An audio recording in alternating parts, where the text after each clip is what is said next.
আসসালামু আলাইকুম ওয়া রাহমাতুল্লাহি ওয়া বারাকাতুহু। আজকের একটা হাদিস খাস করে এটা মহিলাদের জন্য।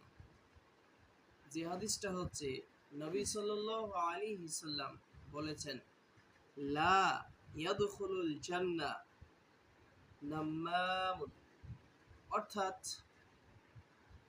এই হাদিসটির অর্থ হচ্ছে যে চুগলখোর অর্থাৎ পরচর্চাকারী, চাই সেটা মহিলা হোক না কেন বা কোনো পুরুষ মানুষ, সবারই জন্য।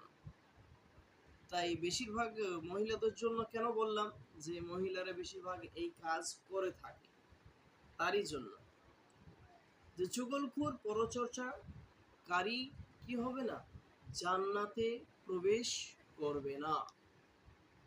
যদি কোনো ব্যক্তি চুগলখুরি করতে করতে যদি সে মারা যায় আর সেই চুগলখোর থেকে যদি সে তওবা না করে, তাহলে সে কাল কিয়ামতের ময়দানে কি হবে, জাহান্নামে যাবে। কেননা নবী সাল্লাল্লাহু আলাইহি ওয়াসাল্লাম বলেছেন, এই হাদিসটি মুসলিম শরীফের মধ্যে আছে, 303 নম্বর হাদিস, হুযায়ফা রাদিয়াল্লাহু আনহু হতে বর্ণিত।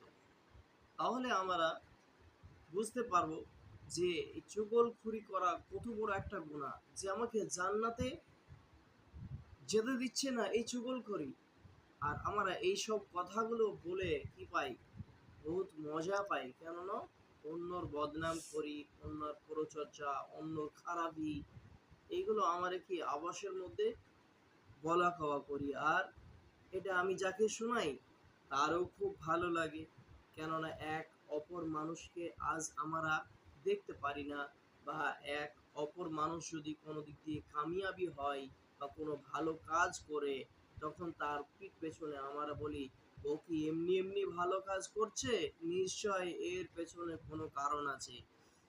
তারপরে মানুষের খারাপি গুলোকে মানুষের কাছে কি করা, বলা, এগুলো হচ্ছে চুগলখড়ি। বুঝতে পারলেন? আর এই চুগলখোররা জান্নাতে যাবে না। একবার সাহাবায়ে কেরাম রাদিয়াল্লাহু আনহুম তিনারা নবী সাল্লাল্লাহু আলাইহি সাল্লামের কাছে কি করলেন, সওয়াল করলেন। এবং কি সওয়াল করলেন, বললেন, ইয়া রাসূলুল্লাহ, আমাদের বস্তির মধ্যে এমন একটা মেয়ে আছে, সে নফল রোজা করে, নফল ইবাদত করে, কিন্তু তার জবান কন্ট্রোলে থাকে না। তো নবী সাল্লাল্লাহু আলাইহি সাল্লাম সেই কথার উত্তরে বললেন, সে জাহান্নামী। তারপরে আরেক সাহাবী প্রশ্ন করলেন নবী সাল্লাল্লাহু আলাইহি সাল্লাম, বললেন, ইয়া রাসূলুল্লাহ, একজন মহিলা, সে কিন্তু নফল ইবাদত তো অত করে না, কিন্তু সে কিন্তু নিজের জবানের দিক দিয়ে বহুত ইহতিয়াত করে। তো নবী সাল্লাল্লাহু আলাইহি সাল্লাম সেই মহিলার জন্য বলল, সে জান্নাতি। তাহলে এবার আমাদেরকে বুঝতে হবে যে জান্নাতে যাওয়ার জন্য আমাদের এই জবানটা কতই না কিমতি বা কতই না দামি। এই জবানকে যদি আমরা